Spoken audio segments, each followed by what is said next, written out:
O Grupo Provincial do Partido Popular denunciou esta mañá que Pontevedra é a provincia que máis gasta no modelo de compostaxe, e, sen embargo, é a que peor datos ten. As cifras presentadas por Sogama demostran que o Concello incrementou a cantidade de residuos no último ano, o que pon de manifesto, segundo Ángel Moldes, os malos resultados do Plan Revitaliza.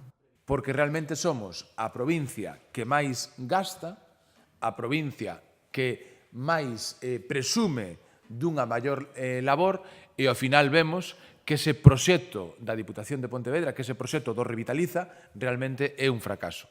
Ademais, o Partido Popular critica que a Deputación de Pontevedra leve gastados máis de 10 millóns de euros no Plan Revitaliza, e, sen embargo, os dos concellos da provincia que máis reduciron os envíos a Sogama foron Marín e Vilanova, sustos dous que non pertencen a este programa. Nós xa sabemos que, por parte da Diputación, cando falamos do Plan Revitaliza, nos fixeron un envoltorio moi bonito.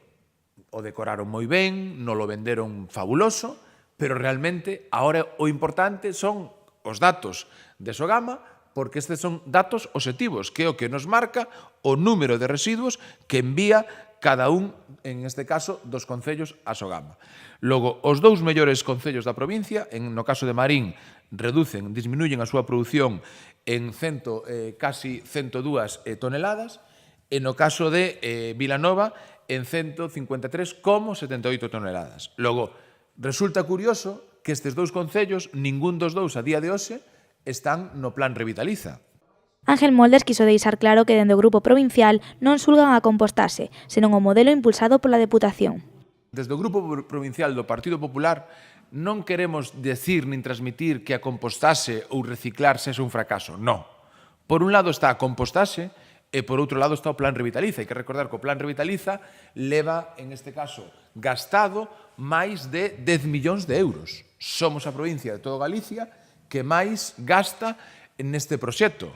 Logo, quere decir que o compostaxe ou a reciclaxe é malo? Non. Quere decir que o Plan Revitaliza non está funcionando. Das 724 toneladas de lixo enviadas a Sogama no ano 2018, o 80% corresponde aos concellos do Plan Revitaliza.